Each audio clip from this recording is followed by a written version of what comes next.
Hi friends, welcome back. तो आज का हमारा वीडियो है बिहार में एनडीए ने रचा इतिहास, बिहार इलेक्शन रिजल्ट्स, नीतीश कुमार।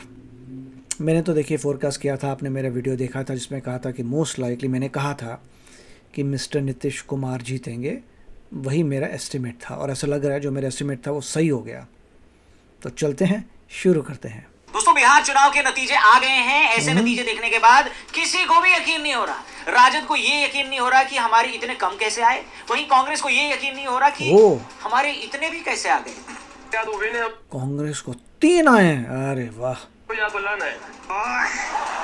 दोस्तों, इस चुनाव में हर तरह के बयान आए हैं, हर तरह के गाने चले हैं, हर चुनाव की तरह हर तरह के वादे भी किए गए हैं। चुनाव पूरा होने के बाद राष्ट्रीय जनता दल के एमएलसी सुनील सिंह ने कहा था कि अगर काउंटिंग में गड़बड़ी हुई तो बिहार को नेपाल बना देंगे। अब नतीजों के बाद ये हो सकता है कि उनको ही नेपाल जाना पड़ जाए। अरे बाप रे, ये तो धोती खोल रहा है। खैर, इस पूरे चुनाव के दौरान महागठबंधन को सबसे बड़ा डेंट अगर किसी ने दिया है तो एक्सपर्ट्स कह रहे हैं कि भाई 2 पार्टियों ने दिया है। पहली तो कांग्रेस और दूसरी वीआईपी। जहां कांग्रेस का स्ट्राइक रेट उनकी सीटों के रेशियो के हिसाब से उतना भी नहीं था जितना सबने एक्सपेक्ट किया था। पिछले दिनों में एक वीडियो में आपको बताया था कि पिछले कुछ चुनाव में कांग्रेस ने अपने गठबंधन में अपनी स्ट्राइक रेट से भी ज्यादा सीटें मांगी पर परफॉर्म नहीं कर पाई। इसका सीधा नुकसान उसके गठबंधन को हुआ, उस गठबंधन की लीडिंग पार्टी को हुआ। यूपी में समाजवादी पार्टी और अब बिहार में राजद को यह स्वाद मिल चुका है। अब बोर्ड पर सभी आंकड़े देखेंगे तो आपको पता चल जाएगा कि फाइनल नतीजों में भले ही कुछ ऊपर नीचे हो, लेकिन राजद के गठबंधन को सबसे बड़ा नुकसान कांग्रेस से हुआ है। कई कारण है इसके। पहले तो राहुल गांधी का लगभग पूरे ही चुनाव के दौरान गायब रहना। चिराग पासवान ने सबसे ज्यादा 186 रैलियां की जबकि वो सिर्फ 29 सीटों पर लड़े थे। तेजस्वी यादव ने 183 रैलियां की। मुकेश सहनी ने 161 जबकि वो सिर्फ 15 सीटों पर चुनाव लड़ रहे थे। प्रशांत किशोर ने 160 रैलियां की थी, लेकिन कांग्रेस तो 61 सीटों पर चुनाव लड़ रही थी। बल्कि रिपोर्ट्स की माने तो राहुल जी ने सिर्फ 16 रैलियां करी। उसमें भी राहुल गांधी जी ने वोट चोरी और छठ महापर्व को जो बोला वो बातें बिहार की धरती से की और बिहार को शायद पसंद नहीं आई। जिन सीटों पर भी कांग्रेस और राजद को अपनी सोशल इक्वेशन को बनाना था, राहुल ने उसकी ही बैंड बजा दी। दूसरा सबसे बड़ा फैक्टर वीआईपी पार्टी निकली, जिनका स्ट्राइक रेट भी कांग्रेस से खराब निकला। ये वही मुकेश सहनी है जिनके लिए डिप्टी सीएम की कुर्सी नाक की लड़ाई बन गई थी। इनको भी जितनी सीट दी गई ये भाई साहब उसकी आधी भी नहीं जीत पाए। ये वीडियो बनने तक ये जितनी सीटों पर ट्रेल कर रहे हैं उतनी भी शायद जीत में कन्वर्ट नहीं होंगी। लेकिन सबसे बड़ा पोपट अगर किसी का इस चुनाव में हुआ है तो वो है प्रशांत किशोर। उनके ऑफिस से ऐसी ऐसी आवाजें आ रही भाई साहब, मैं बता रहा हूं आपको। मेरा तो इतना लाइफ खराब हो गया है, इतना लाइफ खराब हो गया है। इन्होंने कई चैनल्स पर दावा किया था कि अगर जेडीयू इस चुनाव में 25 सीटें भी जीत लेगी तो ये राजनीति छोड़ देंगे। जेडीयू को तीर सिंबल को 25 से ज्यादा सीट नहीं आएगी और आई तो आप राजनीति छोड़ देंगे? छोड़ देंगे जी। तो आप बताइए, क्या ये राजनीति छोड़ेंगे या फिर जो जनरली नेता लोग का आदत होता है कि जो बोलते हैं वो नहीं करते और जो नहीं बोलते वो डेफिनेटली नहीं करते हैं? क्या लगता है, छोड़ेंगे नहीं छोड़ेंगे? नहीं, बयान दिया रखा तो छोड़ना पड़ेगा, मगर होगा नहीं ऐसे। बाकी बिहार चुनाव की शुरुआत से पहले ही इन्होंने चुनाव लड़ने की अपनी उम्मीद छोड़ दी थी। चुनाव नहीं लड़े, फिर इन्होंने लगभग पूरी सीटों पर अपने उम्मीदवार उतारे और लगभग उतनी सीटों पर इनके उम्मीदवारों की जमानत जब्त होने वाली है। अब एनडीए और महागठबंधन दोनों ये सवाल कर रहे हैं कि प्रशांत किशोर कब राजनीति छोड़ेंगे। बोलो बोलो, पीके ने अपना पहला चुनाव लड़ते ये स्ट्रेटेजी बनाई कि वो केजरीवाल जी की तरह एक विकास का मॉडल पेश करेंगे। उनके सभी कैंडिडेट भी जातिगत समीकरण और वहां की सोशल इक्वेशन के हिसाब से ठीक ठाक उतारे गए थे। शुरुआत में प्रशांत किशोर ने सोशल मीडिया पर भी अपनी और अपनी पार्टी की सबसे बढ़िया छवि बनाई, लेकिन वो तभी तक रही जब तक भाजपा, जदयू, राजद और कांग्रेस ने अपने रिसोर्सेज जमीन पर नहीं उतारे। बहुत ही नेचुरल सी बात है कि इन पार्टियों के पास संसाधन भी ज्यादा है और जमीनी नेता भी। जब इनके रिसोर्सेज जमीन पर उतरे, वो पैसा जमीन पर आया तो जनसुराज पार्टी गायब हो गई। रिजल्ट में उसका इंपैक्ट दिख भी रहा है। इस बात से कोई इनकार नहीं करता कि प्रशांत किशोर ने जीत की झलक नहीं दिखाई, बिल्कुल दिखाई, लेकिन सोशल मीडिया पर ही वो सीमित रह गई। उधर तेजस्वी यादव के लिए भी ये काफी ज्यादा शॉकिंग रिजल्ट है। उनके विरोधियों का कहना है कि तेजस्वी जी ने तो चुनाव के नतीजों से पहले ही बता दिया था कि हम क्लीन स्वीप हो रहे हैं। इस बार तो क्लीन स्वीप हम लोग हो रहे हैं। राजद के लिए तो भाई साहब किस्मत इतनी खराब थी कि जिनके साथ रेस में उतरे उनके अलावा सभी लंगड़े घोड़े निकले।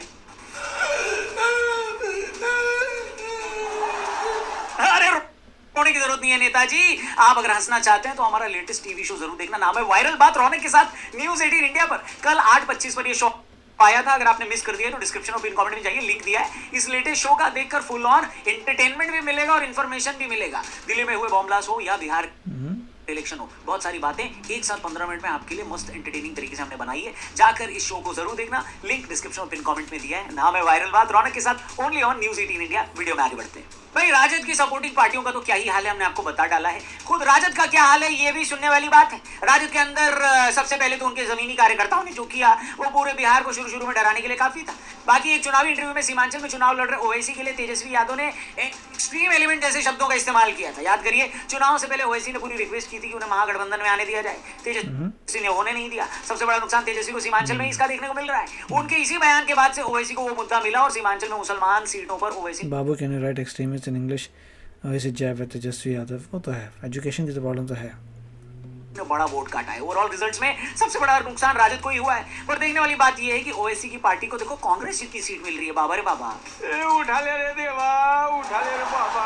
बाकी खेसारी लाल यादव ने चुनावी नतीजों से पहले कहा था कि अब ब्रह्मा भी उनको चुनाव नहीं हरा सकते। फिलहाल ये वीडियो बनाने तक वो अपनी सीट से 5000 वोट से पीछे चल रहे हैं। जदयू के नेता क्या बोलते रहते हैं लोग का कहना है कि अब टाइम आ गया है वो नीतीश कुमार को ही ब्रह्मा मान लें। आज हम लोगों को बड़ी खुशी की बात है। इस पूरे चुनाव में प्रशांत किशोर का कहना था कि मैंने अपनी सेवाएं देकर जो पैसा कमाया वो सब बिहार में लगाया। भाजपा के नेताओं का कहना है कि नतीजों के बाद प्रशांत किशोर ने पैसा भी कमाया और इज्जत भी। उनके वो तो है। पास बस उतनी ही सीटें आई जितनी वो अपने घर से लेकर चले थे, यानी 0 खत्म। बाकी आनंद सिंह की भी बात कर लेते हैं। चुनाव ये से कौन है पहले भाई? पत्रकार ने उनसे पूछा कि आप चुनाव में कितनी सीटें जीत रहे हैं, एनडीए कितना जीत रहा है। उन्होंने कहा जितना है कुल यह जीते हैं। बिहार की जनता ने सचमुच एनडीए को ऑलमोस्ट कुल यह सीटें जिता दी। नहीं, बाकी कांग्रेस को इस चुनाव में 61 सीटों पर लड़ने के बाद सिर्फ 5 सीटें मिलती दिख रही है। हर्षित राणा का भी स्ट्राइक रेट इससे बेटर है भाई। लालटेन वाली पार्टी कांग्रेस को लालटेन लेकर भी नहीं ढूंढ पा रही है। वहीं भाजपा के नेताओं का कहना है कि राहुल जी एक संत और तपस्वी आदमी हैं। बिहार में उन्होंने ऐसा तप किया कि पूरी की पूरी आरजेडी को ही भस्म कर डाला। नहीं, कम से कम एक बार 50 तो लेकिन इस पूरे इलेक्शन में सबसे बड़ा फैक्टर अगर कोई बनी है तो वो महिला वोटर है। आंकड़ों से पता चलता है कि इस चुनाव में महिलाओं की मतदान दर पुरुषों से कहीं अधिक। पूरे बिहार में महिला वोटर टर्नआउट लगभग 71.6% रहा, जबकि पुरुषों की ओहो मज़ा आ गया। 71%। ओरे वाह वाह वाह, दिस रियली गुड। 75 तक हो जाए, ब्यूटीफुल, बहुत बढ़िया। मतदान दर 62.8%। बाय गॉड, मज़ा आ गया। महिला वोटर टर्नआउट ने पिछले कई चुनावों की तुलना में अनप्रेसिडेंटेड बढ़ोतरी दिखाई है और इससे चुनावी नतीजों को प्रभावित भी किया है। Yes. जाति के हिसाब से महिलाओं के वोटिंग पैटर्न में महत्वपूर्ण बदलाव देखने को मिला है। ऐसी महिलाओं के एक वर्ग ने राजद और महागठबंधन को समर्थन दिया, जबकि अनुसूचित जाति और पिछड़ी जाति की महिलाएं एनडीए और जेडीयू को वोट दे रही थी। मुस्लिम महिला वोटर राजद और महागठबंधन के लिए महत्वपूर्ण मतदाता बनी। ब्राह्मण, भूमिहार, राजपूत जाति की महिलाओं ने मुख्य रूप से बीजेपी और एनडीए के पक्ष में मतदान किया। लेकिन एक फैक्टर जिसने डिसाइसिव रोल तय किया वो थी 10,000 रुपए की आर्थिक सहायता वाली स्कीम। वही है, पैसा फेंको। मगर ये मेरे को तो ठीक गलत लगता है पूरा।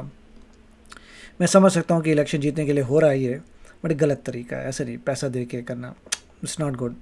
जो महिलाओं को रोजगार के लिए दी गई थी, इसने नीतीश कुमार और मोदी जी के लिए जॉब्स दीजिए तो भी समझ आता है। जॉब्स में पैसा बैंकों में डालना, आई डोंट नो, क्योंकि ये पैसा कहाँ से आ रहा है? लोगों का ही पैसा है, और कहाँ से आएगा? ऐसी लहर बनाई जो देखो रिजल्ट में नजर आई।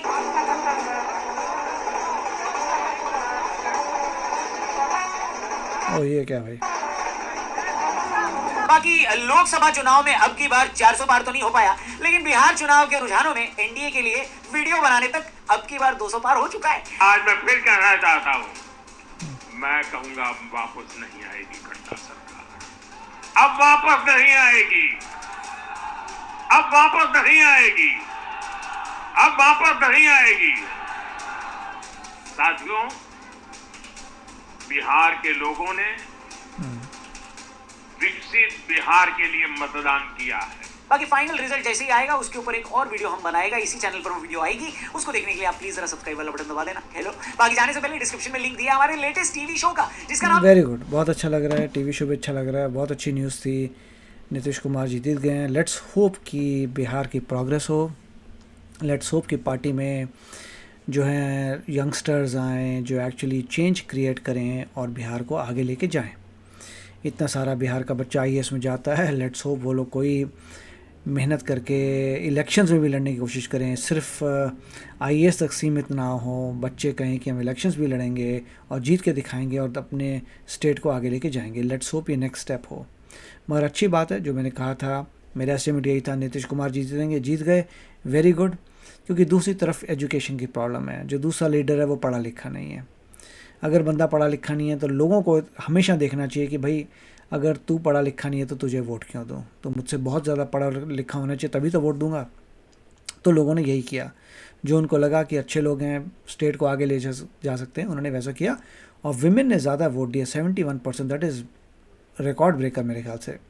चेक करना पड़ेगा, मैं तो रिकॉर्ड तोड़ दिया होगा विमेन ने 71% वोट दे के। This was amazing.